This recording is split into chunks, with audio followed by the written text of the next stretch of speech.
अस्सलाम वालेकुम। आपको पता है कि सूरह बकरा पढ़ रहे हैं। आज हम 16 से उसकी 19 आयतें पढ़ेंगे, उसको कंटिन्यू करेंगे। बिस्मिल्लाहिर्रहमानिर्रहीम। ये वो लोग हैं जिन्होंने हिदायत के बदले गुमराही ख़रीद ली है, मगर ये सौदा इनके लिए नफ़ा बख्श नहीं है। ये हरगिज़ सही रास्ते पर नहीं है। इनकी मिसाल ऐसी है जैसे एक शख्स ने आग रोशन की और जब उसने सारे माहौल को रोशन कर दिया तो अल्लाह ने इनका नूर बसारत सल्ब कर लिया, इन्हें इस हाल पर छोड़ दिया ताकि तारीकियों में इन्हें कुछ नज़र नहीं आता।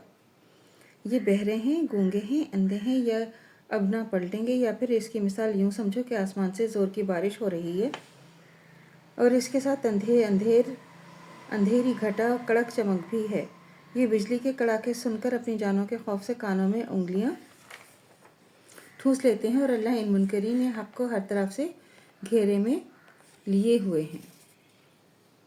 तो क्या मतलब यह है कि जब अल्लाह के बंदे ने रोशनी फैलाई और हक़ को बातिल से, सही को गलत से, राह रास्त को गुमराहियों से छाँट कर बिल्कुल नुमायाँ कर दिया, तो जो लोग दीदे बिना रखते हैं मतलब जिनको नज़र आता है, तो इन पर तो सारी हकीकतें रोशन हो गई। मगर ये मुनाफिक जो नफ़ा परस्ती में अंधे हो रहे थे, तो इनको सारी रोशनी में कुछ नज़र ही नहीं आया। अल्लाह ने नूर बसारत सल्ब कर लिया कि लफ्ज़ में किसी को ये गलत फहमी ना हो कि इनके तारीकी में भटकने की ज़िम्मेदारी ख़ुद इन पर नहीं है। अल्लाह तो नूर बसारत उसी का सल्ब करता है जो ख़ुद हक़ का तालिब नहीं होता, ख़ुद हिदायत के बजाय गुमराही को अपने लिए पसंद करता है, ख़ुद सदाकत का रोशन चेहरा नहीं देखना चाहता है। जब उन्होंने नूर हक़ से मुँह फेरकर ज़ुल्मत बातिल में भटकना चाहा तो अल्लाह ने इन्हें इसी की तौफ़ीक़ अता कर दी।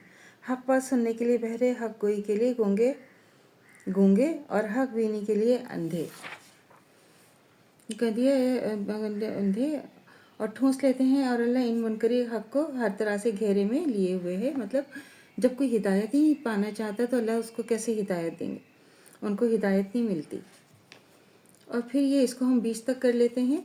आयत, अल्लाह इन मुनकरी ने हक़ को हर तरफ से घेरे में लिए जब चमक से इनकी हालत ये हुई है कि गोया अनकरीब बिजली इनकी बसारत उचक ले जाएगी। जब ज़रा कुछ रोशनी उन्हें महसूस होगी तो इसमें कुछ दूर चल लेते हैं। जब इन पर अंधेरा छा जाता है तो खड़े हो जाते हैं। तो अल्लाह चाहता है इनकी समात और बसारत बिल्कुल ही सलब कर लेता।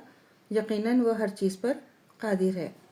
जैनी कानों में इंग्लिश में मतलब कुछ देर के लिए तो इस गलत फहमी में तो डाल सकते हैं कि हलाकत से बच जाए, मगर फिल वक्त इस तरह वो बच नहीं सकते क्योंकि अल्लाह अपनी तमाम ताक़तों के साथ उन पर मुहित है। तो जो पहली मिसाल जो थी वो मुनाफिकीन की, तो दिल में कतई मुनकर थे, किसी गर्ज़ व मसलहत से मुसलमान बन गए। और दूसरी मिसाल उनकी है जो शक और तज़ब्ज़ुब और ज़ौफ़ ईमान में मुतल थे, कुछ हक़ के कायल भी थे मगर ऐसी हक़ परस्ती के कायल ना थे इनकी खातिर तकलीफ़ों मुसीबतों को भी बर्दाश्त कर जाएं।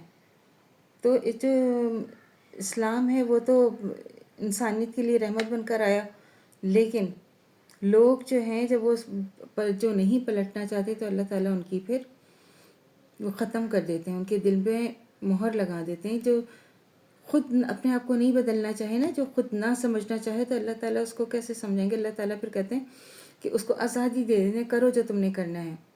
तो अल्लाह ताला उनकी रस्सी जो है वो ढीली कर देते हैं।